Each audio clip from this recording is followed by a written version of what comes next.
Bueno, confirmamos, por favor, si pueden observar la pantalla. Sí, espero que sí se esté observando y visualizando, porque hoy día tenemos nuestra última sesión del curso, del módulo, mejor dicho, del módulo.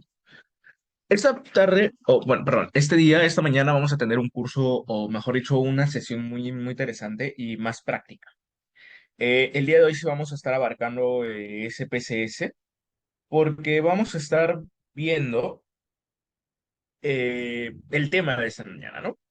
Bienvenidos nuevamente entonces a esta última sesión de nuestro módulo. ¿Qué tenemos preparados para hoy?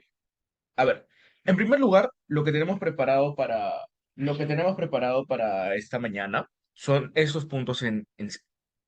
En primer lugar, hablar de la bondad de ajuste, de los test de bondad de ajuste, la prueba de LVM para evaluar homoelasticidad. Hablaremos un poco de correlaciones y cerramos la sesión con un poco de regresión lineal simple. Pero, ¿de qué trata todo esto? A ver, señores, en principio, apartamos hablando de la bondad de ajuste. ¿Qué son las pruebas de bondad de ajuste?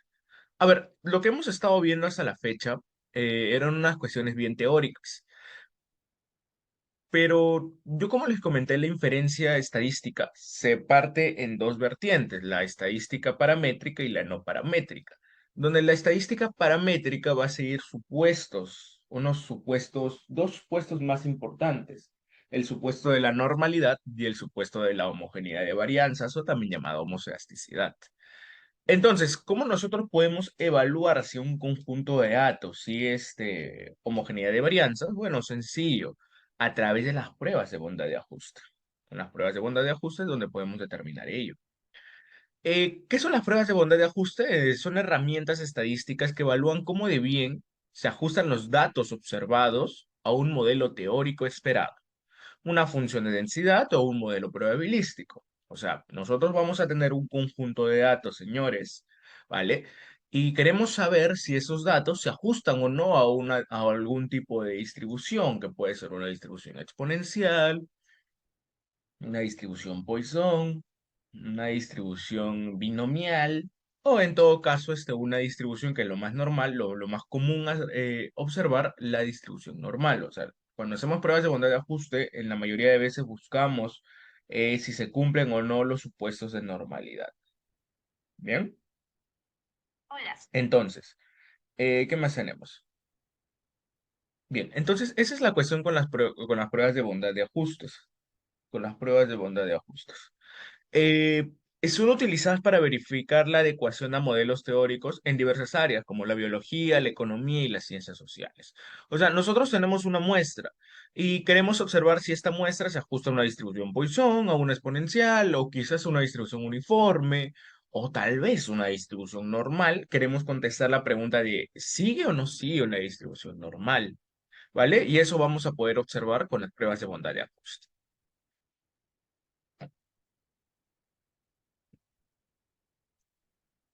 Las pruebas más utilizadas para realizar estas pruebas son la prueba chi cuadrado, la Kolmogorov-Smirnov y la Shapiro-Wilk. El día de hoy vamos a hacer énfasis en las dos últimas, que es la de Shapiro y la Kolmogorov-Smirnov. Van a ser principalmente los que nos van a ayudar en esta sesión. A ver, comencemos. Cuando trabajamos la prueba de Kolmogorov-Smirnov, primero hablemos un poco de la prueba de Kolmogorov. La prueba Kolmogorov-Smirnov lo que nos dice es que en principio toda prueba se va a basar en hipótesis nula, en hipótesis alternativa. Pero es con que solamente sepan la hipótesis nula es suficiente, porque la hipótesis alternativa va a ser lo contrario. La prueba Kolmogorov-Smirnov nos indica, la hipótesis nula por lo menos nos indica que la distribución de los datos observados es igual a la distribución teórica. En este caso, una distribución normal donde mi estadístico de prueba va a ser este D, que va a ser igual al máximo entre las distancias de la distribución acumulada restado en la función normal acumulada, ¿vale? Entonces, donde fn de x viene a ser nuestra función empírica, donde tenemos o sea, nuestra función de datos, nuestra distribución, y f de x viene a ser nuestra distribución teórica. Los requisitos es que los datos sean continuos y no requiere gran tamaño de muestra. La prueba de Kolmogorov-Smirnov en realidad es una prueba que va a ser muy útil cuando trabajamos con más de 50 registros. O sea, si ustedes observan que sus datos tienen más de 50 registros, pues lo ideal es que trabajen con ello. Lo ideal es que puedan trabajar con ello, con la prueba de Kolmogorov. Bien, ¿qué más tenemos? A ver, un momentito. Ujú. Bien. Ahora, esa es la prueba de Kolmogorov-Smirnov. Hablemos un poco de la prueba Shapiro-Wilk. La prueba Shapiro-Wilk también va a ser una prueba muy, muy, muy parecida. Pero ¿cuál es la diferencia? O sea, va a tener la misma hipótesis nula, que los datos provienen de una distribución normal, donde la hipótesis alternativa, pues va a ser ya lo contrario.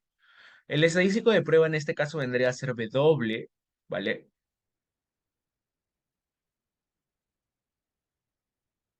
En este caso viene a ser W, que consiste en la sumatoria de los valores X multiplicados por una constante que es calculada previamente y y elevado al cuadrado, dividido entre la sumatoria de los datos restado en la media al cuadrado. Aquí también los requisitos es que los datos sean continuos, pero aquí necesitamos muestras pequeñas. ¿Por qué? Porque en la prueba de Shapiro-Wilk se va a trabajar con muestras menores a 50, o lo recomendable es con muestras menores a 50.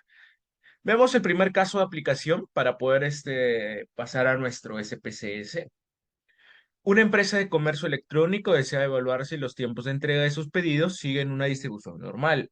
Se ha recopilado una muestra aleatoria de 50 tiempos de entrega en días de sus últimos periodos. Los datos son los siguientes: 3.2, 2.5, 4.1, 3.3, 3.7, 2.9 y así sucesivamente. No me voy a poner a leer cada dato. Según los tiempos de entrega, ¿siguen los tiempos de entrega una distribución normal? Bien.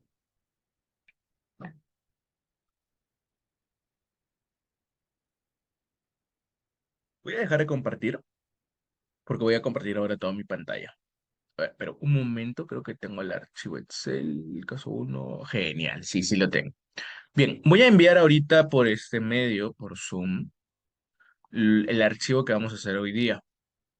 A ver, un momento. Ah, está abierto, claro. A ver, me confirman si pudieron recepcionar el archivo.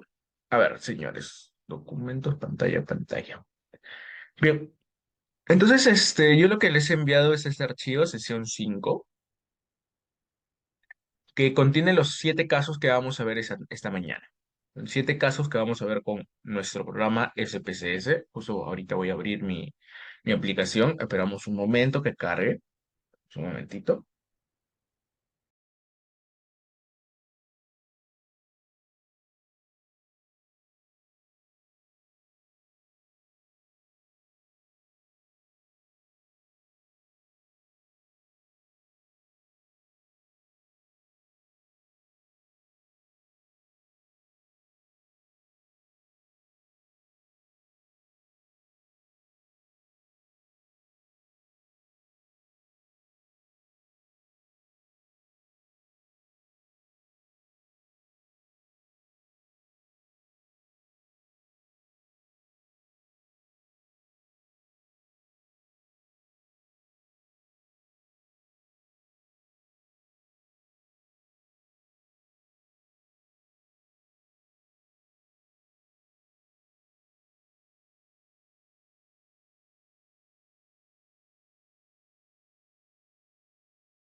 Ok, genial. Creo que ya cargó.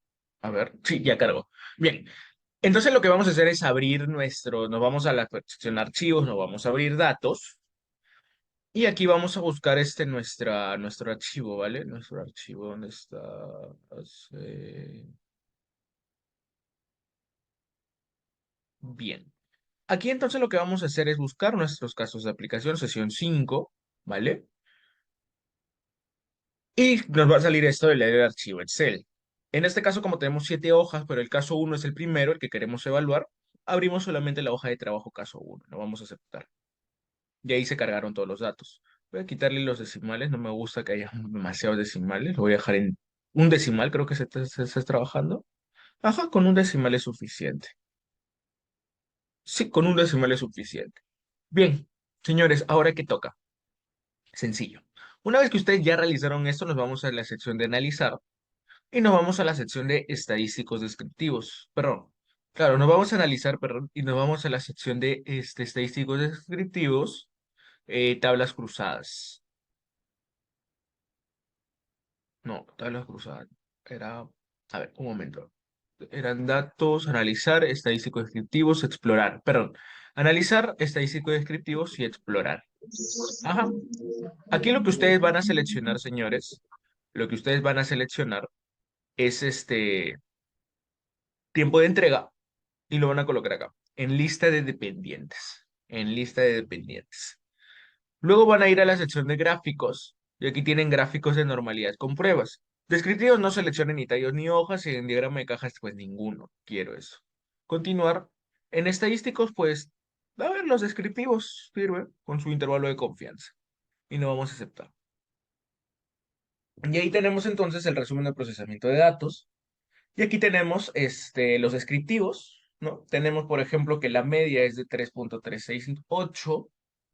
Tenemos su correspondiente intervalo de confianza para la media, ¿no? Que, por ejemplo, aquí podemos ver que la media poblacional, se garantiza que la media poblacional esté entre 3.221 y 3.515 con un 95% de probabilidad. O también un 95% de confianza, ¿vale? Por otro lado, tenemos media recortada del 5%, tenemos la mediana, que es 3.4, una varianza de 0,269 y una desviación estándar de 0,5184. El dato mínimo, el dato máximo, tenemos el rango intercuartil, etcétera. O sea, aquí tenemos todos los datos relacionados a nuestra tabla, a nuestra descriptiva. Ahora vamos a la sección de pruebas de normalidad. Esa es tal vez la de interés, la que más le interesa a ustedes. Aquí tenemos las dos pruebas, la prueba Kolmogorov-Smirnov y la prueba Shapiro-Bilk. En este caso, ¿de cuántos datos estamos hablando? Estamos hablando de 50. Como estamos trabajando de 50 a arriba, o sea, de 50 a más, entonces lo recomendable y lo correcto sería trabajar con Kolmogorov, ¿vale? Entonces vamos a usar la prueba Kolmogorov para entender mejor esta prueba. Tenemos aquí el tiempo de entrega, podemos observar que la prueba Kolmogorov nos da el estadístico de prueba, que era, si se acuerdan, era una D, con 50 grados de libertad. Y eso es lo importante, el coma 200, el nivel de significancia. Ustedes acuérdense que si están trabajando una prueba, deben fijar su nivel de significancia. En este caso, lo usual es al 5%, o sea, 0.05. Y aquí yo les pregunto, señores, ¿ese coma 200 es mayor o menor que el 5%, o sea, 0.05?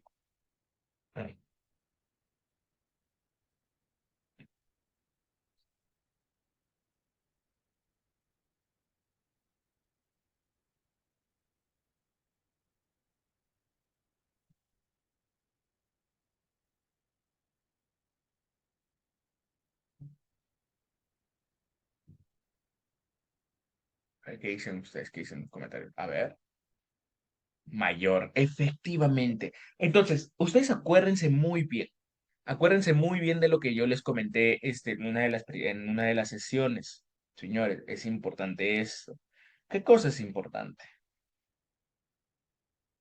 Es importante, es importante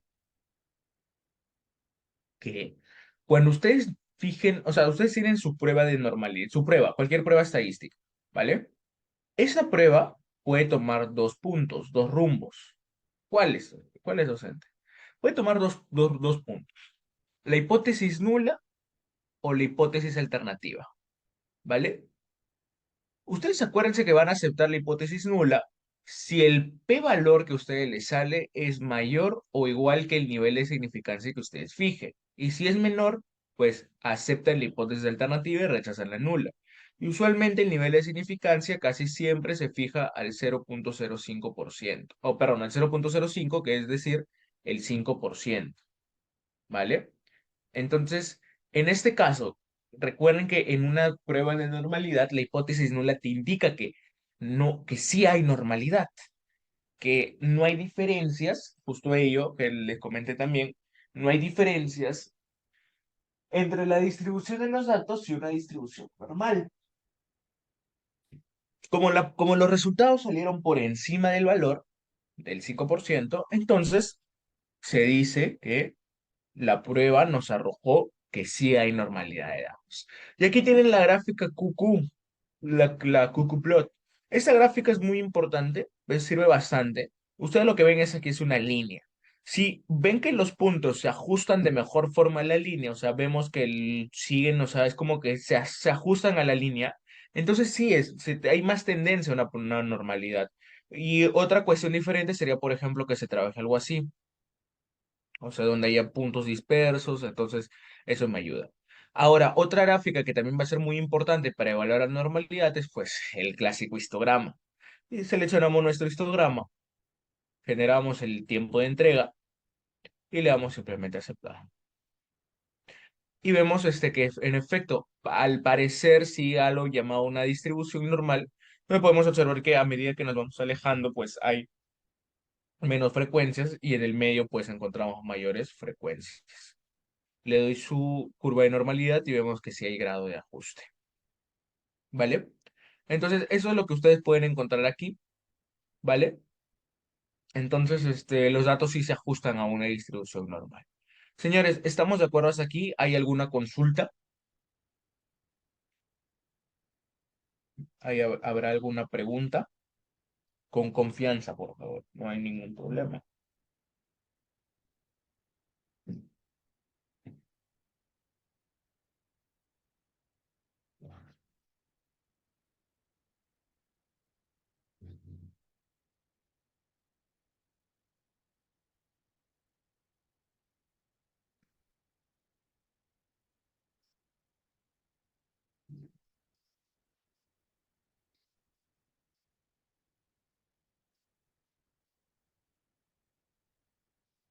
¿Ninguna?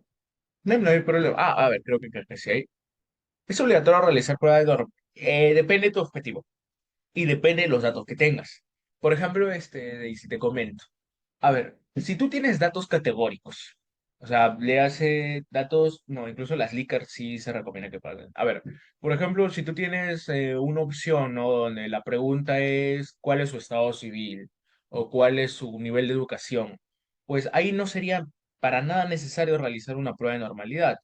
Pero, por ejemplo, en estudios donde se necesita hacer correlaciones, o sea, estudios correlacionales, estudios causales, eh, o incluso para observar diferencias, sí es importante que se realice una prueba de normalidad, sobre todo si estás con datos continuos. ¿Por qué? Porque es aquí donde principalmente puedes escoger la técnica paramétrica o no paramétrica que te vaya a servir, ¿vale? Entonces, eso es principalmente lo que debes tener muy, muy en cuenta, ¿vale? O sea, en realidad, como te digo, las pruebas de normalidad no se hacen porque, en fin, es porque ya se me antojó hacerlo y punto. En realidad, son un conjunto de supuestos que te van a permitir decidir si escoges estadística paramétrica o estadística no paramétrica, porque cada uno va a tener sus distintos fines, ¿vale? Entonces, eso es lo que principalmente deben tener en cuenta.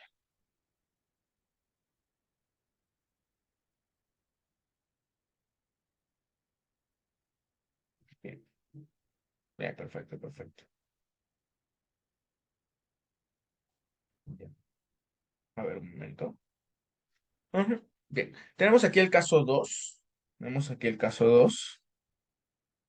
Un momentito. Tenemos aquí el caso 2 que también va a ser un caso muy similar. Observemos entonces que tenemos aquí. Dice, un profesor de estadística quiere determinar si las puntuaciones de un examen final en una clase de 30 estudiantes se asemejan a una distribución normal o no. Las puntuaciones obtenidas... Un momentito, por favor. Un momentito.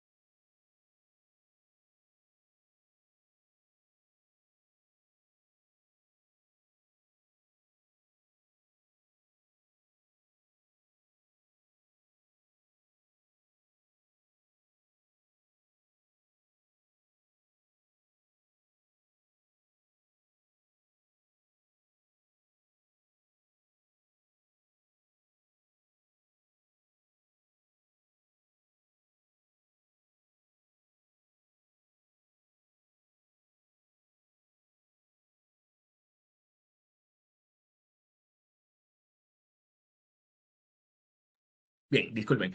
Bien, entonces aquí tenemos las puntuaciones obtenidas y la pregunta de información o la pregunta de hallazgo es si o no una distribución normal.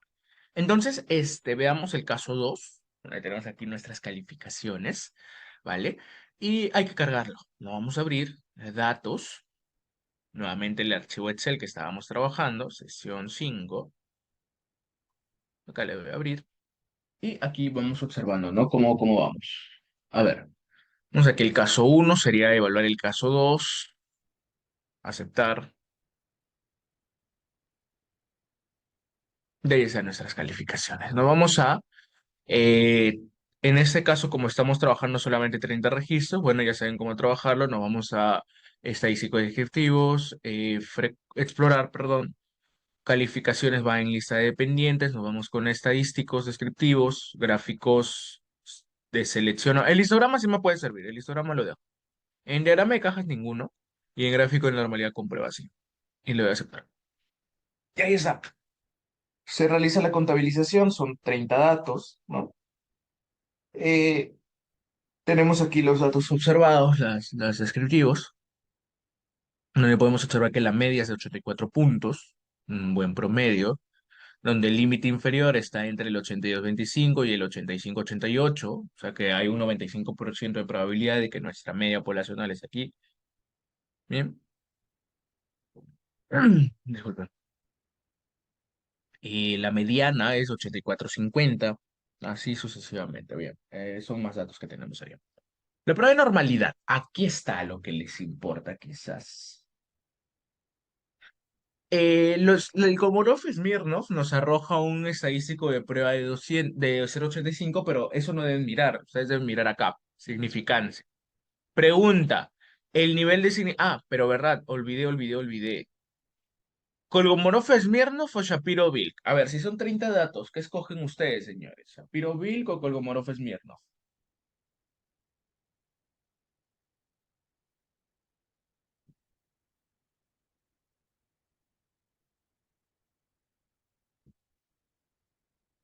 A ver, ¿qué dicen ustedes? ¿Shapiro-Wilk o Kolmogorov-Smirnov?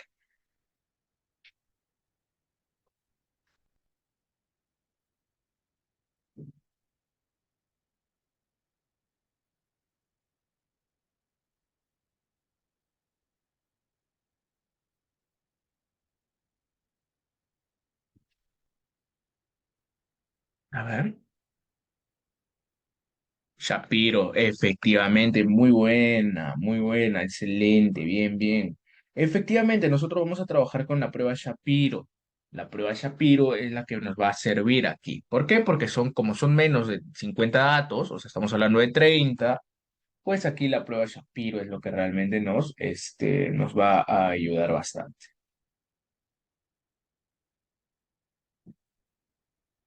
Bien. Entonces, tenemos aquí que el nivel de significancia está por encima del 5%. Por ende, podemos decir que nuestro histograma, justo también aquí nuestro histograma nos ayuda, porque efectivamente sí sigue una distribución normal, y eso también podemos ver a través de los del cucuplot, donde podemos observar semejanza a la recta, ¿vale? Entonces, así de sencillo es como realizar nuestra prueba de Shapiro-Wilk. Aquí está, prueba de Shapiro-Wilk, ¿no?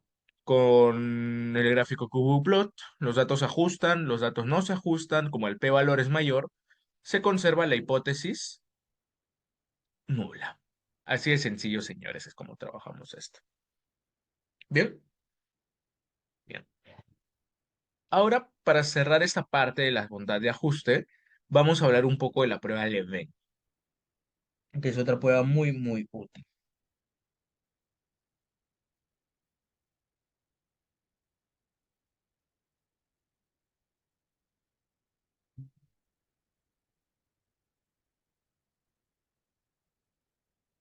¿Momento?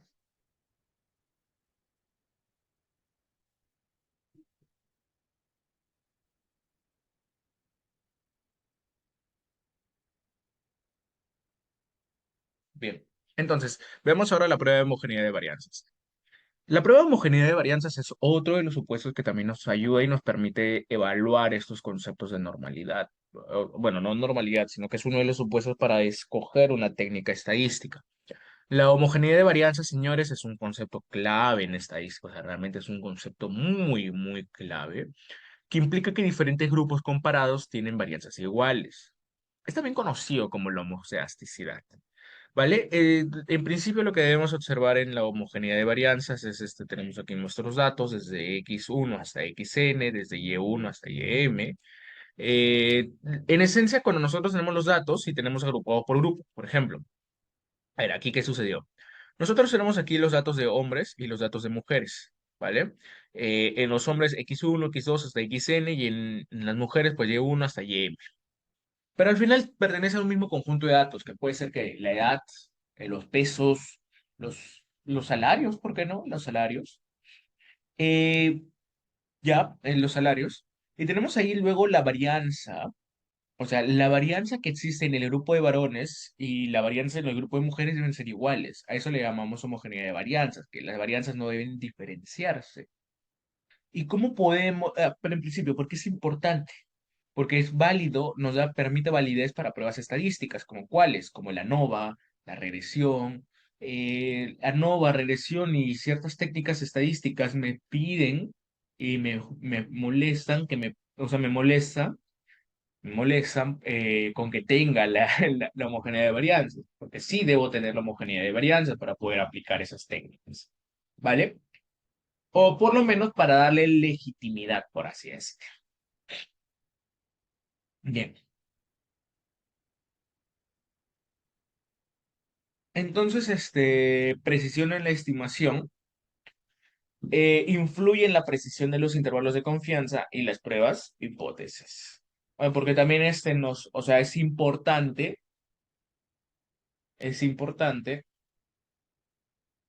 y es importante, ¿no? De que se cumpla este supuesto. La prueba Leven es una prueba donde la hipótesis nula nos indica que las varianzas son iguales, ¿vale? Las varianzas son iguales.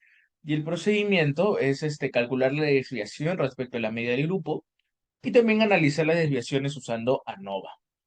La ventaja es que es menos sensible a la no normalidad. Tenemos entonces el tercer caso de aplicación donde nos dice un investigador quiere comparar la variabilidad en los tiempos de ejercicios en minutos de tres grupos diferentes de personas que siguen distintos programas de entrenamiento. Pero aquí lo importante es el tiempo de ejercicio. Tenemos entrenamiento de resistencia, entrenamientos de alta intensidad, los entrenamientos de flexibilidad. Y nos preguntan si es igual la variabilidad en los tiempos de ejercicio semanal entre los tres grupos. Use la prueba Leven para responder esa pregunta. Bien, entonces hagamos ello, hagamos ello. Bien, a ver, les comento. Vamos ahora a trabajar el archivo 3. Abrir datos. Sí. Caso 3. Tenemos aquí el caso 3, entonces. Tenemos el ID del sujeto, el grupo al que pertenece y el tiempo. Disculpe, ¿y no tiene datos de tesis o investigaciones? Y no puedo usarlos, o sea, de que tengo, sí tengo. ¿Cuál es el problema? No, no puedo hacer uso de ellos, porque no puedo brindarles esas bases de datos. O sea, sí tengo algunos, asesorados que no por otra cuenta me piden que les ayude con ello, que los asesore, pero no puedo brindarles esos datos por cuestiones o sea, cuestiones de seguridad más que nada. Estos son datos simulados. Se puede decir que esos sí son datos simulados. Son datos simulados. De que es una cuestión un poco, hay que ser muy sensible con esos. Son cuestiones un poco sensibles. Bien. Pero la importancia es aquí cuando ustedes tienen estos datos, tenemos tres grupos de entrenamiento, tenemos sus correspondientes tiempos. ¿Vale? Entonces lo que debemos hacer es, vamos a esto, miren. Nos vamos a, si queremos la prueba de Venn, nos vamos a analizar y nos vamos a donde estábamos. Lo mismo, explorar. Estadística descriptiva, explorar. En lista de dependientes viene tu variable objetivo, que es el tiempo. Es aquí donde quieres evaluar la variabilidad. Y grupos va a lista de factores. Lista de factores. En gráficos, ustedes ninguno en diagrama de cajas, ninguno en histograma, no es lo que quiero, ni tallo de hojas, no quiero gráfico de normalidad, pero aquí sí, dispersión versus nivel con prueba Levene. Aquí seleccionamos no transformados. Vamos a continuar y nos vamos a aceptar. Entonces, aquí se hace el procesamiento de los datos, ¿no? Para cada grupo también. Pero acá está, la prueba de homogeneidad de varianzas, donde nos dice que el tiempo se basa en la media, se basa en la mediana. Aquí pueden escoger lo que ustedes vean conveniente. Lo que usualmente se hace es media mediana y va a depender de si tus datos siguen una distribución normal, o sea, hiciste la prueba de homogeneidad de varianzas y observaste que se asemeja a una distribución normal, genial, bacán. ¿Por qué? Aplicarías, se basa en la media. Pero si observaste que no sigue una distribución normal, bueno, usas la mediana. El resto no viene a servirte de mucho. Más que nada son estos los más importantes, media y mediana. Entonces, podemos observar de igual forma que en los cuatro casos, la significancia es uno, excede al 5%, y eso quiere decir que, sí siguen, o que sí existe homocedasticidad en los datos. ¿Vale? Aquí tenemos la gráfica de dispersión en nivel por grupo. Tenemos el grupo de 1, 2, 3 que tienen niveles iguales, por así decirlo, de dispersión. ¿Ven? Creo que tengo también aquí están los valores. Ah, miren, aquí está la prueba de normalidad. En este caso nos arrojó normalidad de datos en los tres grupos. Entonces acá lo correcto sería trabajar la media. P-valor mayor a 5%. Señores, hay que tener en cuenta de que son muy pocos los casos de serles honestos, como esos son datos simulados. Para serles honesto, son muy pocas veces donde se cumplen los dos supuestos o alguno de los supuestos. Sobre todo con la normalidad, es ahí donde hay más problemas. Es con la normalidad donde encontramos menos frecuencias, menos posibilidades. O sea, casi nunca, o son muy pocos los casos donde los datos sí se ajustan a una distribución normal. Sí hay, pero son, como les comento, muy pocos esos casos. ¿Bien? Que tener en cuenta ello. Que tener en cuenta. Y la homosexualidad también va a tener algo muy, muy parecido, pues es que también va a tener problemitas. O sea, va a también tener su, ¿no? No hay muchos casos donde realmente se observe la normalidad y ese tipo de cosas. Bien, y la homocedasticidad. Bien, ya estamos entrando en la mitad de la sesión.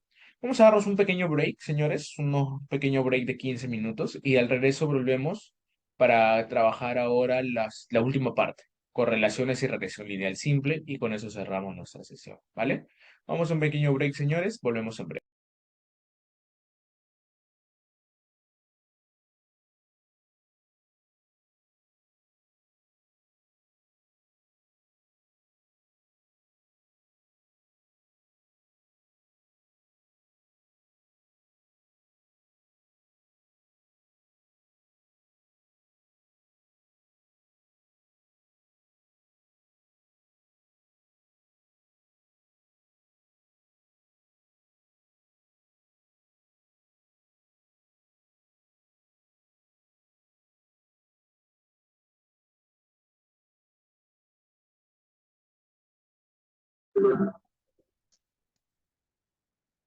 Estimados estudiantes, bienvenidos a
cristiana. Esto incluye la época, los eventos políticos, sociales y culturales que pueden haber influenciado al autor.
Bien, señores, retomamos entonces.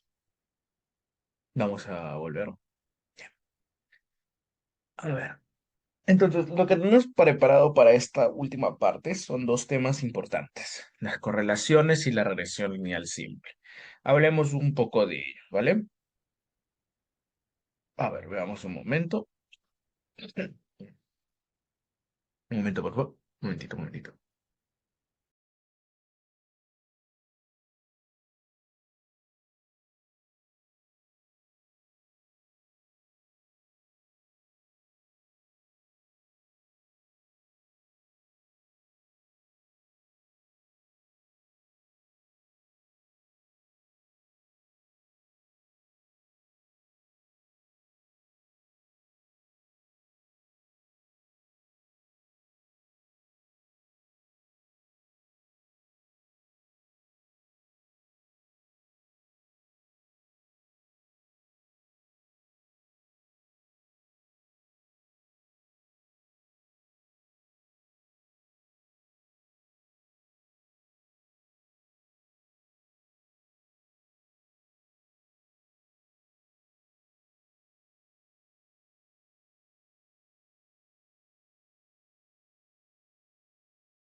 Ya, ok, bien, retomamos. Entonces, como les estaba comentando, señores, tenemos que hablar de las correlaciones. ¿Qué es una correlación en sí? A ver, partamos primero definiendo qué es una correlación. La correlación es una medida estadística que va a indicar la fuerza y la dirección de una relación lineal entre dos variables y va a estar representada por el coeficiente de correlación R.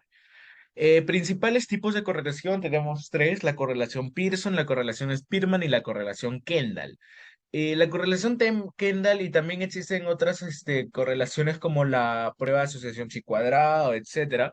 Pero vamos a hacer énfasis en dos: la correlación Pearson y la correlación Spearman, que son las más utilizadas en cuanto a medidas cuantitativas.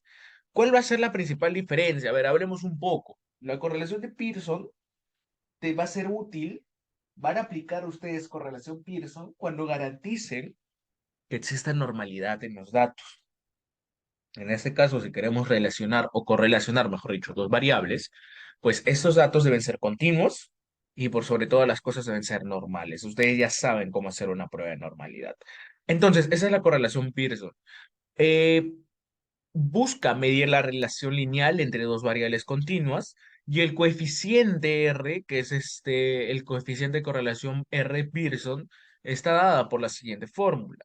Ahora, tengan en cuenta que la correlación va de entre -1 a 1, donde 1 indica una correlación positiva perfecta, -1 una correlación negativa perfecta, y pues mientras más cercano se encuentra el cero, vamos a indicar la no existencia de correlación.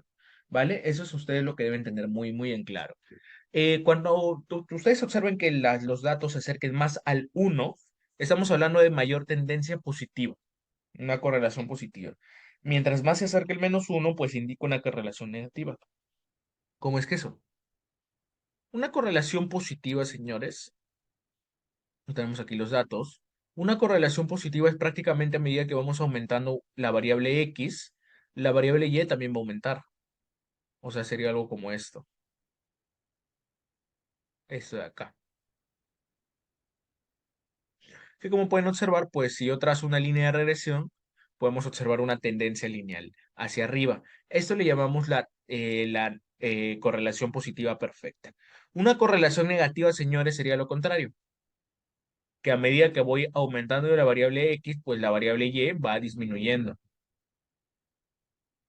Y aquí si yo trazo por ejemplo, si aquí yo busco trazar mi modelo de regresión o una recta de regresión, pues sería algo como esto hacia abajo. Entonces, señores, esa es la correlación. La correlación Spearman va a ser lo mismo, de igual forma, también va de -1 a 1, pero ¿cuál es la diferencia? Que la correlación de Spearman trabaja con la diferencia de rangos, pues es no paramétrico, es para datos no normales. O sea, lo más probable es que lo que ustedes más usen sea la correlación Spearman. ¿Por qué? Porque eso es lo que más se aplica. Es la correlación Spearman, como no hay mucha normalidad en los datos, son muy pocos los datos que siguen distribuciones normales, se aplica la correlación Spearman. Entonces, si yo tengo dos conjuntos de datos, o sea, dos variables, en las dos variables debe haber normalidad. Si uno falla, automáticamente es Pearson, ¿vale? Pero si ambos cumplen, pues la correlación Pearson es la que ustedes deben aplicar. Luego la correlación Kendall nos va a servir para datos ordinales, nos va a medir la asociación entre dos variables ordinales, ya sea incluso las variables tipo Likert, como que son estas del 1 al 5, etcétera. Pero si ustedes quieren variables categóricas, no necesariamente ordinales, sino categóricas, pues ustedes pueden trabajar la correlación chi-cuadrada. Veamos un poco entonces. Acá tenemos los niveles de correlación, ya sean positivos o negativos, sea de 0 a 0,2, una correlación débil, entre 0,2 a 0,4, una correlación débil, una 0,4 a 0,6, una correlación moderada, de 0,6 a 0,8, una correlación muy fuerte, pero de 8 a 10 estamos hablando de una correlación muy, muy, muy marcada, una correlación muy fuerte, ¿vale? Es lo que ustedes deben tener en cuenta. Bien, entonces, ¿qué más? Veamos entonces el caso de aplicación 4. Tenemos aquí unos niveles de aplicación. A ver, creo que hay una consulta. He visto los problemas ordinales con Spearman.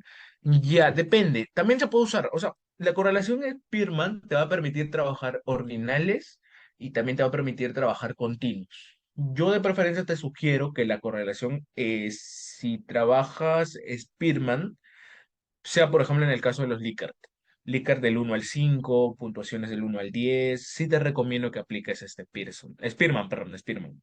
La correlación Kendall, si bien es para datos ordinales, yo te sugiero que la correlación Kendall la apliques más cuando estés trabajando con datos ordinales pequeños, o sea, por ejemplo, del 1 al 3 o ya exagerando, del 1 al 4.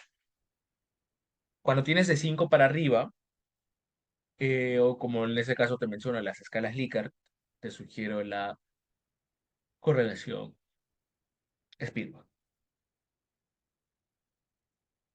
Bien, veamos el caso de aplicación 4 que nos habla de la correlación de Pearson. Dice, relación entre la altura y el peso de un grupo de personas.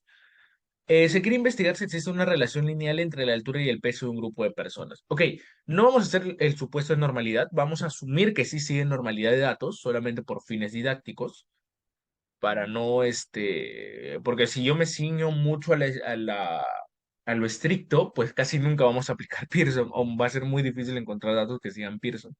Bien, voy a cerrar los datos los anteriores datos, no guardar, no, tampoco no, archivo, abrir datos.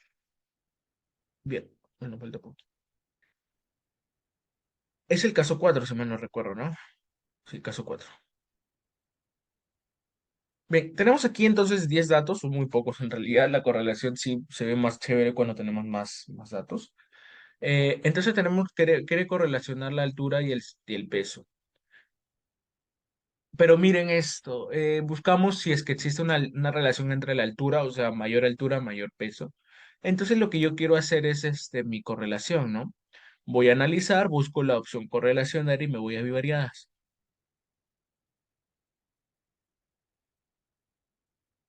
Aquí lo que voy a hacer es seleccionar ambas variables, ¿no? Altura y peso, y selecciono Pearson. Nada más, solamente lo voy a aceptar y listo. Go. Ahí tengo entonces mi variable. Y pueden observar de que es una correlación 1. Estamos hablando de una correlación positiva perfecta. Acá no chequen altura-altura, sino altura-peso, peso-altura. Esta es una matriz de correlaciones, donde la diagonal, en este caso 1, 1, pues no te sirve porque es altura-altura, peso-peso, pero lo que sí te sirve es peso-altura o altura-peso, que tienen valores 1. Estamos hablando de una correlación positiva perfecta, pero como les menciono, como son datos simulados, pues normal que pase eso. Luego van a encontrar que en sí lo usual es que, por ejemplo, hayan datos que tengan 0.4, 0.6, 0.893, cosas así. Entonces aquí podemos encontrar una correlación positiva perfecta donde la altura y el peso presentan una correlación R. Pearson de 1, lo que indica una correlación positiva perfecta. Y si ustedes quieren dibujar un diagrama de dispersión, pues es muy sencillo. Van a gráficos, generador de gráficos, dispersión de puntos, y aquí pues tienen que seleccionar, ¿no? ¿Qué es lo que quieren hacer? Altura, peso. En este caso yo siento que la altura sería mi variable independiente, entonces eso se va a la parte horizontal, el eje X, y el peso se va al eje Y. Te voy a aceptar y vamos a ver qué pasa, ¿vale?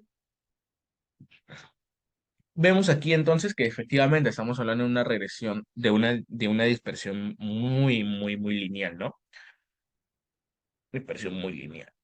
Bien. Tal vez son porque son datos generados, ¿no? Por eso. Bien. Entonces, esa es la correlación Pearson.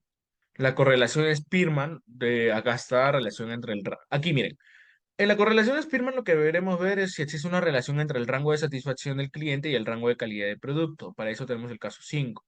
Veamos. Archivo, abrir datos, Excel, sesión 5, caso 5.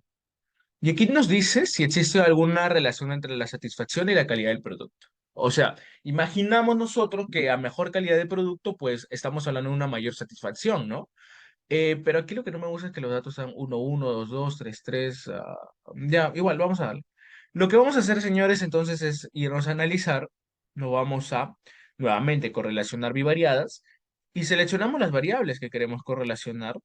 Y en vez de seleccionar Pearson, nos vamos a Spearman. Lógicamente, ustedes deben haber visto previamente de cómo son sus datos, si son ordinales, si son categóricos, si son continuos, si siguen normalidad o no. Yo solamente me estoy ciñendo a cómo hacer la correlación. Y lo vamos a aceptar. Y ahí lo tienen. Ahí lo tienen. Tienen aquí su matriz, ¿no? Es lógico que salga uno, porque en realidad, como, miren, si yo dibujo mi diagrama de dispersión, o sea, me gustaría usar más datos, sería se vería más chévere. Y tendrían algo como esto, aceptar y listo. Ahí está. Ujú. El diagrama de dispersión. Bueno, pueden observar que, mire, 1 1 2 2 3 3 4 4. Ujú.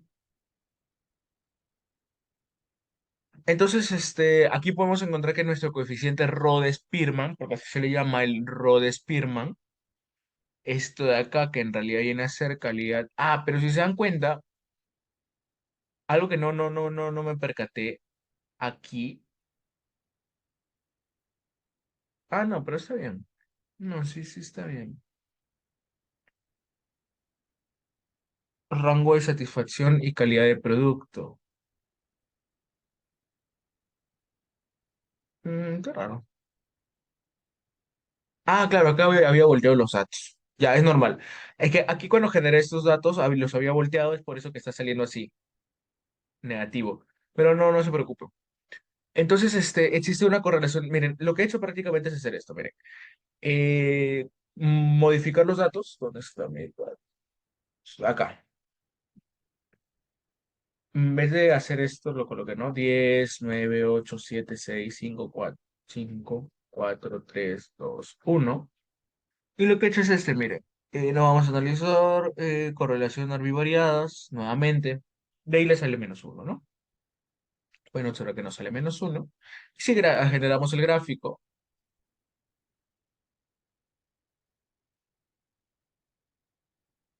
van a ver que sale así un índice negativo. Listo. Entonces, bajo esta nueva modificación, pues estamos hablando de que sí existe una relación negativa perfecta. entre el rango de satisfacción y el rango de calidad de producto, siendo tu Rodespino al menos uno. Vamos al caso de aplicación 6, señores. Ahora con correlación Kendall. Queremos ver la relación entre el orden de finalización en una carrera y el orden de llegada en una prueba de clasificación. Se quiere investigar si existe una asociación entre el orden de finalización en una carrera y el orden de llegada en una prueba de clasificación. Ambos medidos en rangos ordinales. Bien, cierro el conjunto de datos. No, espérame, no. Ujú. No vamos a archivo, no vamos a abrir datos.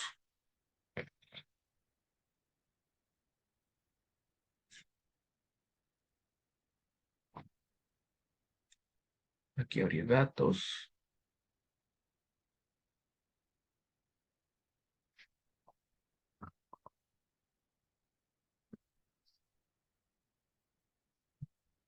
Caso 6, penúltimo caso. Y aquí están mis datos. Aquí están mis datos. Entonces, me voy a analizar bivariadas, ¿no? Bivariadas, ¿dónde está bivariadas? Bivariadas. Correlacionar bivariadas. Genero ambos y le genero su tau b Kendall. Solamente selecciono tau b Kendall, aceptar, y ahí está mi correlación. Bueno, al fin algo que ya no es uno. Tenemos entonces que aquí el coeficiente de correlación es 867, lo que nos indica que es una correlación fuerte. Y como pueden observar, también aparece este nivel de significancia. Como vemos que es menor que el 5%, hablamos de que es una correlación significativa. Si fuera mayor de 5%, pues estamos hablando de una correlación no significativa. Entonces, ¿qué pasó? Existe una correlación positiva fuerte con un tau b de Kendall de 867 entre el orden de finalización y el orden de llegada. ¿Vale? Así de sencillo, señores. Veamos entonces la sesión, el último punto de nuestra sesión de nuestro módulo y con esto cerramos. Hablemos de la regresión lineal simple, señores. Hablemos ahora de regresiones. A ver, la regresión lineal simple, a ver un momento, un momento.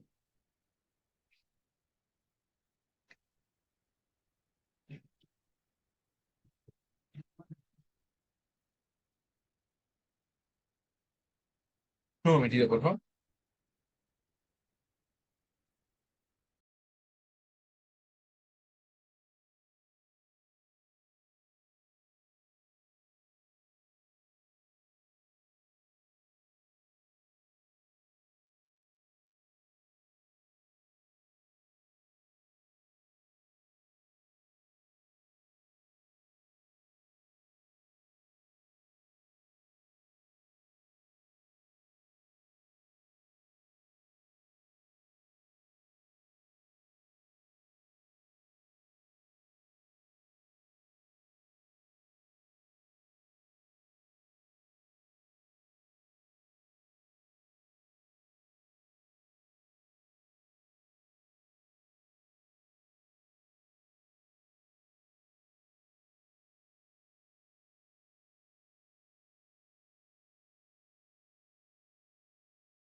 Bien, señores, entonces hablemos de la regresión lineal simple. ¿Qué es la regresión lineal simple? Es una técnica estadística que nos permite modelar y analizar relación entre dos variables. Una variable independiente que vamos a llamar la variable predictora y una variable dependiente a la que vamos a llamar variable respuesta. Tenemos una variable X que es nuestra variable predictora, ¿no? O sea, a través de una variable X buscamos modelar o tratar de predecir una variable Y. A ver, si quiero saber si hay correlación entre el desempeño de mis alumnos y el uso de inteligencia artificial. A ver, aquí hay una buena pregunta. Mis alumnos, ¿qué tipo de correlación es más adecuada? ¿Y cómo se deberían obtener los datos? Entrada para desempeño, considera el promedio de, de calificación, bien.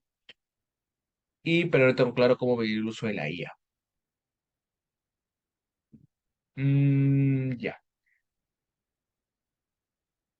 El uso de la IA lo puedes clasificar de manera ordinal y también podrías clasificar de forma ordinal los puntajes, ya que el uso de la IA no lo puedes mostrar así como una variable cuantitativa. O sea, es muy complejo de estimar a que los alumnos, por ejemplo, mencionen, no, yo lo uso 2 horas y media a la semana, no, yo lo uso todos los días 10 minutos. Es muy complejo de cuantificar de esa forma, entonces lo recomendable es trabajar en intervalos. Por ejemplo, en una encuesta, en el instrumento que apliques, decirle a los alumnos, a ver, chicos, sean honestos, ¿cuánto tiempo usan la inteligencia artificial? Y las opciones podrían ser por ejemplo, de 1 a 2 veces por semana, de 2 a 3 veces por semana, y eso va a depender cómo genere ese cuestionario. Y ahí tienes variables categóricas. Y ahora, el puntaje también lo vas a hacer en intervalos. Por ejemplo, de si sacan entre 0 a 5 puntos, si sacan entre 5 a 10 puntos, de 10 a 15, de 15 a 20, ya tienes 4 intervalos, ¿vale? Y lo que harías ahí es una prueba de asociación chi-cuadra. Es la forma. Si puedes llegar a obtener la cuantificación del tiempo exacto en minutos, en segundos, en horas, genial. Aplícate una Pearson o Spearman, ya que las calificaciones sí son cuantitativas. Pero si es complejo o ves que no puedes obtener los resultados cuantificables de los tiempos de uso de la IA, sino que lo que puedes hacer es estimar a través de intervalos, bueno, entonces lo que recomiendo es una asociación chi-cuadrado. ¿Me dejo entender? Si tienes una consulta con eso, no hay problema, puedes hacerla, ¿no? Con confianza. No, escala Likert no te recomiendo aquí. Aunque también puedes aplicar Claro, también lo que puedes hacer es escala Likert, ¿ah? También, claro, ahora que me pongo a pensar, sí puedes hacer una escala Likert. Por ejemplo, preguntarle a tus alumnos, o a los alumnos en sí, ¿no? Preguntarles cosas como que puntúan del 1 al 5 las frases de uso la inteligencia artificial para todas mis tareas, del 1 al 5. Uso la inteligencia artificial solamente para apoyarme en cosas que no sé, 1 al 5. Uso la inteligencia artificial para tal, tal, tal, 1 al 5. Y eso también te va a servir para que puedas hacer tu correlación.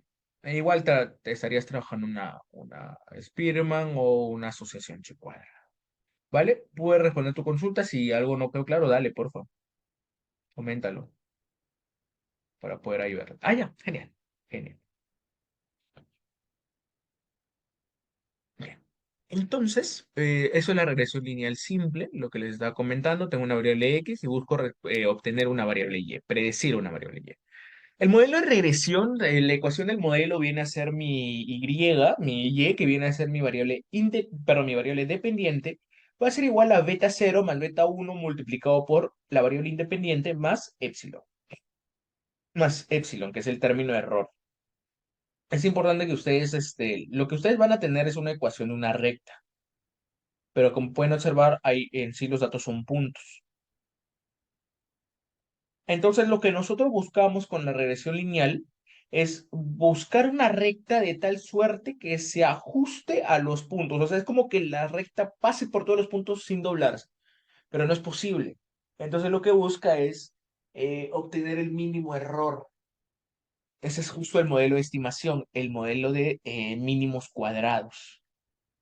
Los supuestos del modelo de regresión simple está que la regresión entre X y Y es lineal, es primero ello, que es lineal. La independencia de datos, que las observaciones son independientes. La homocedasticidad, se necesita que sean homogéneos, homogeneidad de varianzas y la normalidad. Justo para estimar los parámetros que vienen a ser estas cuestiones de las beta, se usan los métodos de mínimos cuadrados. Los métodos de mínimos cuadrados, que minimiza la suma de los cuadrados de las diferencias entre valores observados y los valores predichos por el modelo. O sea, aquí ustedes tienen su recta y, por ejemplo, tienen esto de acá es el punto predicho por el modelo y esto de acá es el punto real.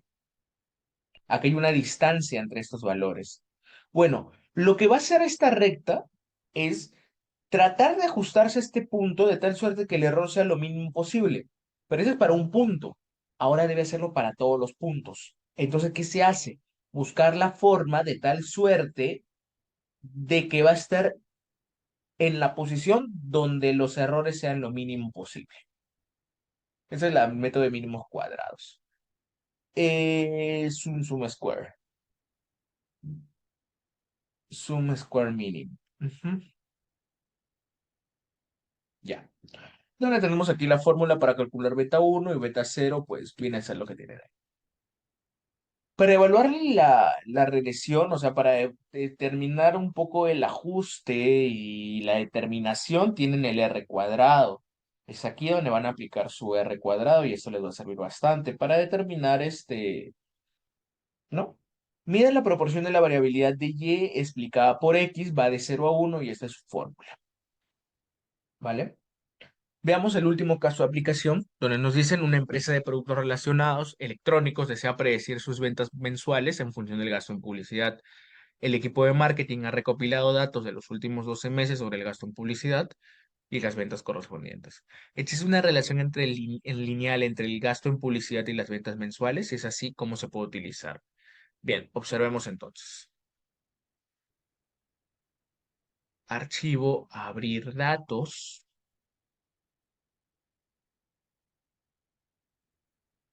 Ujú. Ah, no, perdón, este no era. Archivos, abrir datos. Tenía que haber seleccionado la hoja 7. Caso 7. Y le vamos a aceptar. Tenemos aquí los meses, la publicidad y las ventas. Lo que dijo es el gasto en publicidad, cuántas ventas nos da. Esto imagino debe estar en miles de dólares o miles de soles. Nos vamos a analizar. Y ven aquí en regresión. Aquí en regresión. Para cuantitativa. Ojo, ojo. La regresión lineal simple es para datos continuos. Tengan en claro eso, datos continuos, datos cuantitativos, entre discretos y continuos, pero que sean cuantitativos, ¿vale? Cuantitativos. Lo vamos a analizar, lo vamos a regresión lineales. Ventas va a dependientes porque eso es lo que quieren predecir su variable predictora es la publicidad, independientes. Bien, lo vamos a aceptar. Y ahí tenemos el modelo. Resumen del modelo, tenemos un ajuste de 998, 996 R cuadrado, ¿vale? Y si una de mis variables es cuantitativa y la otra cualitativa, ¿cuál quieres predecir? Depende, ¿cuál quieres predecir? Si quieres predecir la cuantitativa, hay otro modelo, hay otro modelo. Pero si quieres predecir la cualitativa te recomiendo una logística tal vez multinomial o polinomial. Va a depender mucho. Va a depender mucho. En este caso, si quieres, o sea, si es solamente ver relaciones, mejor es una correlación. Pero si tú lo que quieres es sí o sí predecir, creo que podrías aplicar otro modelo. Ahorita no tengo exactamente el modelo, no me acuerdo exactamente cuál era el modelo, pero a ver, quiero que me respondas esto. ¿Qué quieres predecir? ¿La variable quanti o la variable quali? Si tú a través de los datos cuantitativos quieres categorizar en el dato quali, entonces, eso te va a dar una regresión logística. Lo que aplicarías es una regresión logística. Pero si es viceversa, tal vez podrías aplicar la regresión lineal, pero mejor usa un modelo, o sea, mejor usa correlaciones. Mejor usa correlaciones. ¿Bien? A ver, un momentito.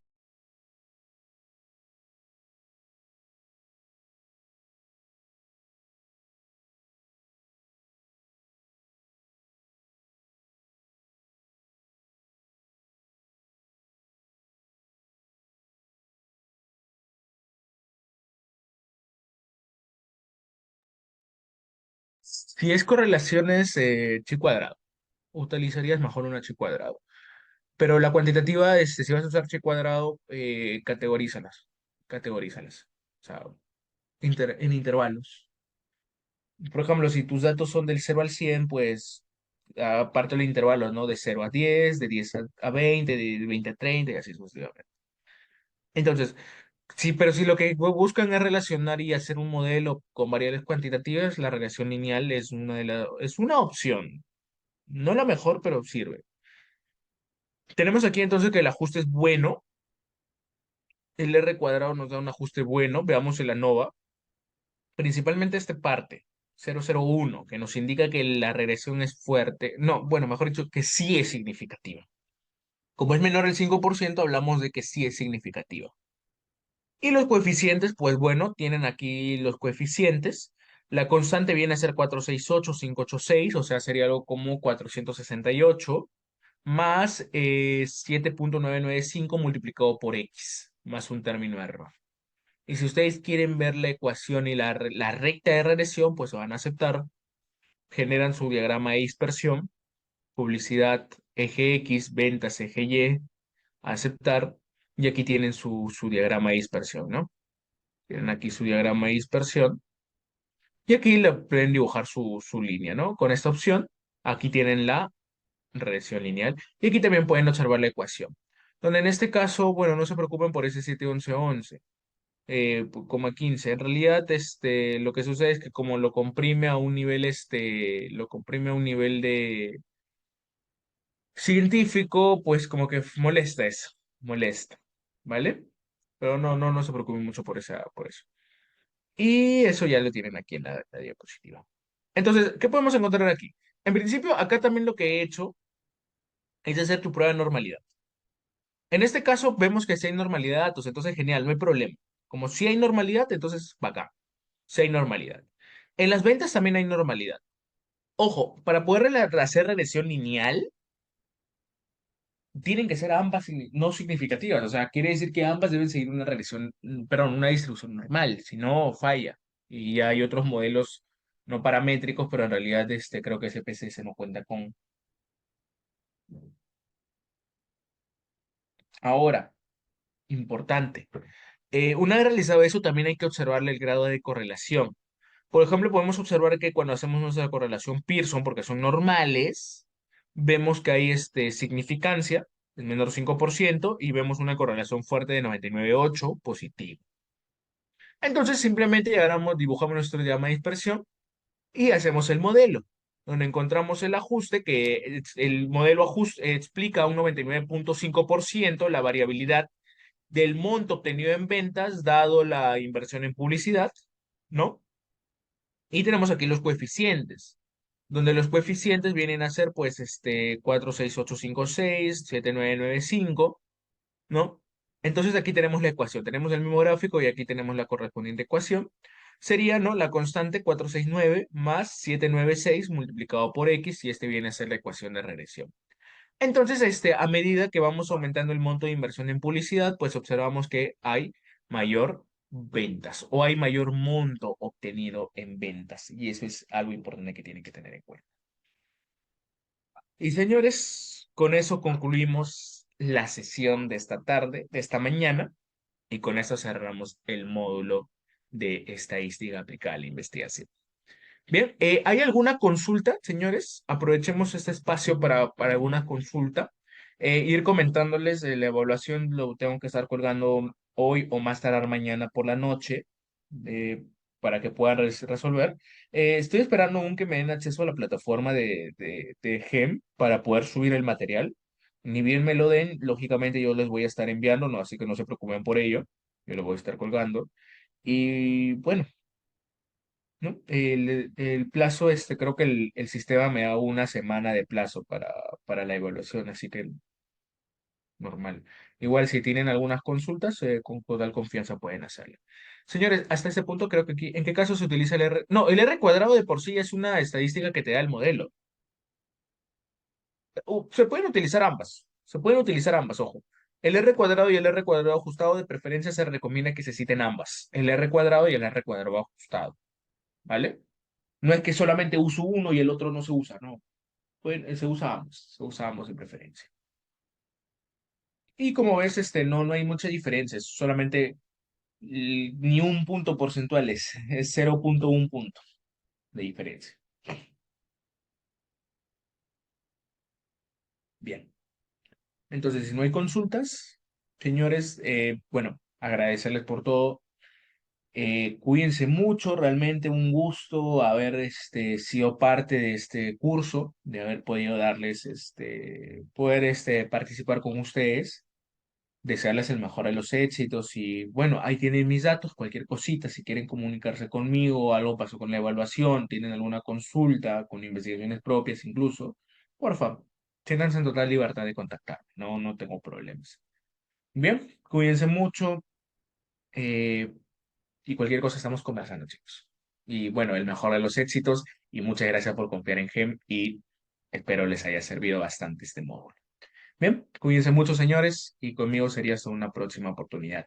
Cuídense mucho, que tengan muy buen día y un lindo fin de semana. Cuídense, nos vemos.